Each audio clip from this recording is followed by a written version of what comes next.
बिस्मिल्लाहिर्रहमानिर्रहीम। अस्सलाम वालेकुम स्टूडेंट्स, मैं आपका टीचर काशिफ रज़ा। आज के इस लेक्चर में हम अल्केन्स के रिएक्शंस को डिस्कस करेंगे। अल्केन्स के रिएक्टिविटी में जो हमारे आज के पॉइंट्स रहेंगे वो होगा nature of reactions of alkanes, combustion, oxidation and nitration of alkanes. तो सबसे पहला पॉइंट ये है कि nature of reactions. Alkanes are less reactive. Alkanes are very less reactive. पहला पॉइंट ये है कि अल्केन्स की रिएक्टिविटी जो है वो बहुत कम होती है। उसकी वजह अल्केन्स में मौजूद सिग्मा बॉन्ड है। अगर हम सिग्मा बॉन्ड की डेफिनेशन को देखें कि सिग्मा बॉन्ड जो है वो क्या होता है, तो सिग्मा बॉन्ड ऐसा बॉन्ड होता है जो दो ऑर्बिटल्स के दरमियान हेड टू हेड ओवरलैपिंग के नतीजे में जो है वो बनता होता है। यानी इसकी डेफिनेशन क्या बनेगी? A bond which is formed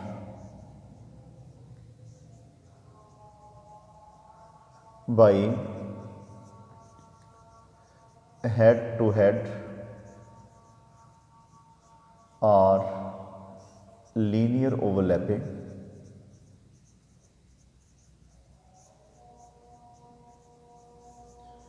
between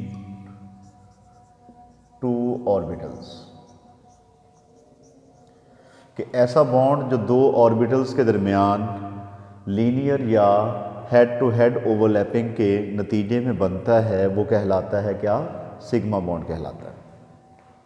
मसलन ये आपके पास एस ऑर्बिटल है और ये एस ऑर्बिटल है, इसके नतीजे में सिग्मा बॉन्ड जो है वो बन गया।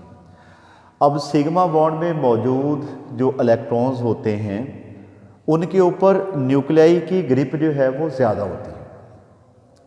तो न्यूक्लियाई की ग्रिप ज़्यादा होने की वजह से इस बॉन्ड को ब्रेक करना जो है वो मुश्किल हो जाएगा। Sigma bond will be stronger bond. तो जितना बॉन्ड स्ट्रॉन्गर होगा उसकी रिएक्टिविटी जो है उतनी ही कम होती है। अब अल्केन्स में चूँकि सिग्मा बॉन्ड मौजूद होता है इसलिए अल्केन्स क्या होते हैं? They are less reactive. इनकी रिएक्टिविटी जो है वो कम होगी। ठीक है, तो alkanes are less reactive due to the presence of the sigma bond. इसलिए अल्केन्स के जो रिएक्शंस होते हैं वो बहुत स्लो होते हैं। Due to their non polar nature, ना तो इनके ऊपर जो है ना किसी ऑक्सीडाइजिंग एजेंट का इफेक्ट होता है, ऑक्सीडाइजिंग एजेंट, और ना ही इनके ऊपर रिड्यूसिंग एजेंट्स का कोई इफेक्ट होता है, और ना ही एसिड्स का या अल्कलीज का, और ना ही इनके ऊपर कोई इलेक्ट्रोफाइल अटैक कर सकता है, और ना ही इनके ऊपर कोई न्यूक्लियोफाइल जो है वो अटैक कर सकता है। They are inert towards the oxidising agents, reducing agents, alkalis, electrophile and nucleophile due to their non polar nature. ठीक है, तो हम यहाँ पे इस पॉइंट को ऐसे लिखेंगे कि alkanes are inert, alkanes are inert towards oxidising agents, reducing agents, alkalis, electrophile and nucleophile due to their non polar nature, their non polar nature. अपने नॉन पोलर नेचर होने की वजह से ये अट्रैक्शन शो ही नहीं करेंगे towards oxidising agent, reducing agents, alkalis, electrophile and nucleophile. इसलिए अल्केन्स क्या होते हैं, they are less reactive due to the presence of the sigma bond and due to their non polar nature. आगे इनकी हम बात करेंगे कंबस्शन की, कि अल्केन्स मसलन मीथेन है आपके पास CH4, इसको अगर हम ऑक्सीजन की मौजूदगी में इसको जलाएं तो हमारे पास क्या बनता है, कार्बन डाइऑक्साइड और प्लस जो है वो वाटर बनता है, और साथ में लॉट ऑफ हीट जो है वो इवॉल्व होती है। मीथेन के मामले में कितनी हीट इवॉल्व होगी, 891 किलो जॉल पर मोल। यानी कि अल्केन्स को हम जब भी जलाएंगे, ये हमारे पास आ गया जनरल रूल आ गया कि अल्केन्स को जब भी ऑक्सीजन की मौजूदगी में जलाएंगे तो हमारे पास कार्बन डाइऑक्साइड बनेगा और साथ में वाटर और प्लस जो है वो हीट, साथ में हमें हीट जो है वो इवॉल्व होगी, और उस इवॉल्व होने वाली हीट को हम कहते हैं हीट ऑफ कंबस्चन। तो that is said to be a heat of combustion. तो मीथेन की हीट ऑफ कंबस्चन कितनी है, 891 किलो जॉल पर मोल। तो ऑटोमोबाइल इंजन्स में यही प्रोसेस होता है कि फ्यूल जो है उसकी कंबस्शन होती है, उसके नतीजे में जो हीट एनर्जी पैदा होती है उसको मैकेनिकल एनर्जी में जो है वो कन्वर्ट कर लिया जाता है। तो अल्केन्स की कंबस्शन से हमें क्या मिलेगा, कार्बन डाइऑक्साइड और वाटर जो है वो उसको मिलेगा। अच्छा, अगर जो है हम बात करें लिमिटेड सप्लाई ऑफ ऑक्सीजन दें इसको, हमारे पास मीथेन है, इसको अगर हम लिमिटेड सप्लाई ऑफ हीट जो है वो देते हैं तो हमारे पास क्या बनेगा, कार्बन मोनोऑक्साइड, और उसके बाद ही वाटर बनेगा और साथ में कार्बन ब्लैक बनेगा। ये आपके पास क्या हो गया, कार्बन ब्लैक।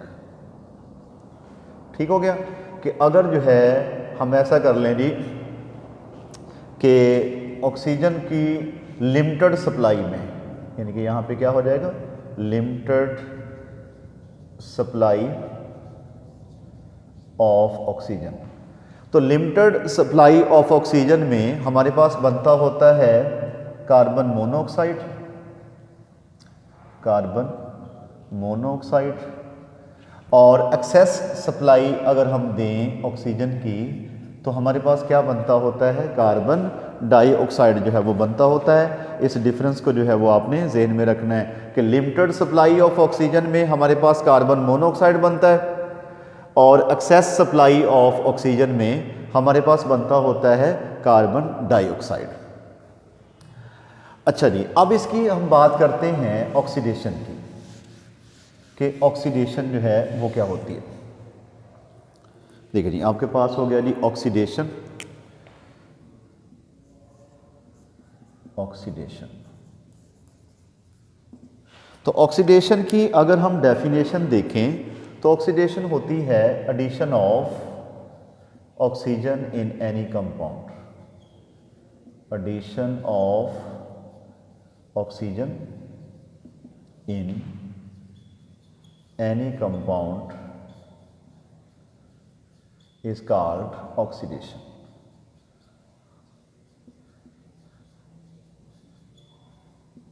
ठीक है, अगर हम कोई कैटलिस्ट यूज़ करते हैं तो उस ऑक्सीडेशन को हम कहेंगे कैटालाइटिक ऑक्सीडेशन, कि oxidation in the presence of a catalyst. मसलन आपके पास मीथेन है, CH4 है, इसकी हम ऑक्सीडेशन करवाएं इन the presence of copper, 400 degree centigrade temperature दें और 200 एटमॉस्फेयर जो है वो प्रेशर दें, तो हमारे पास क्या बनता है, हमारे पास बन जाएगा मिथाइल अल्कोहल। अल्केन्स की ऑक्सीडेशन के नतीजे में हमेशा जो है वो अल्कोहल बनता होता है। अच्छा, अब मिथाइल अल्कोहल जो है इसकी अगर फर्दर ऑक्सीडेशन करवाई जाए 400 degree centigrade temperature and 200 atmosphere pressure, तो आपके पास बनेगा फॉर्मेल्डिहाइड और साथ में वाटर बनेगा। ये आपके पास क्या बन गया, फॉर्मेल्डिहाइड। अच्छा, अगर फॉर्मेल्डिहाइड की फर्दर ऑक्सीडेशन करवाई जाए सेम कंडीशंस के ऊपर तो हमारे पास बनेगा फॉर्मिक एसिड। ये हमारे पास क्या बन गया, फॉर्मिक एसिड। फॉर्मिक एसिड जो है इसकी आगे फर्दर जो है वो ऑक्सीडेशन होगी, इसके नतीजे में बनेगा कार्बन डाइऑक्साइड और वाटर बनेगा। तो it is the complete oxidation of alkanes. ये इसको हम कैटालाइटिक ऑक्सीडेशन भी कह सकते हैं, कैटालाइटिक ऑक्सीडेशन। तो कैटालाइटिक ऑक्सीडेशन क्या होती है कि the oxidation of any compound, अगर हम अल्केन की बात कर रहे हैं तो oxidation of alkane in the presence of a suitable catalyst which is a copper. तो इसकी मौजूदगी में जिसको हम ऑक्सीडेशन करवाएंगे उसको हम कहेंगे कैटालाइटिक ऑक्सीडेशन जो है वो कहेंगे। उसके बाद लास्ट हमारा पॉइंट रह गया वो है नाइट्रेशन का। नाइट्रेशन, तो नाइट्रेशन होता है introduction of nitro group on alkane, कि अल्केन्स के ऊपर नाइट्रो ग्रुप का इंट्रोड्यूस होना ये कहलाता है क्या, नाइट्रेशन जो है वो कहलाता है। इसके लिए हमारा जो बेस्ट सोर्स है नाइट्रो ग्रुप का वो हुआ करता है नाइट्रिक एसिड, और इसमें टेम्परेचर जो है वो 400 टू 500 डिग्री सेंटीग्रेड जो है वो लिया करते हैं। ठीक है, आपके पास आ गया मीथेन। इसका जब हम नाइट्रिक एसिड से रिएक्शन करवाएंगे टेम्परेचर हमें देना पड़ेगा 450 डिग्री सेंटीग्रेड। तब क्या होगा कि अल्केन से एक HOH से मिलके बना देगा वाटर, और नाइट्रो ग्रुप जो है वो उस हाइड्रोजन को रिप्लेस कर देगा, यानी कि ये आपके पास बन गया CI3 और NO2।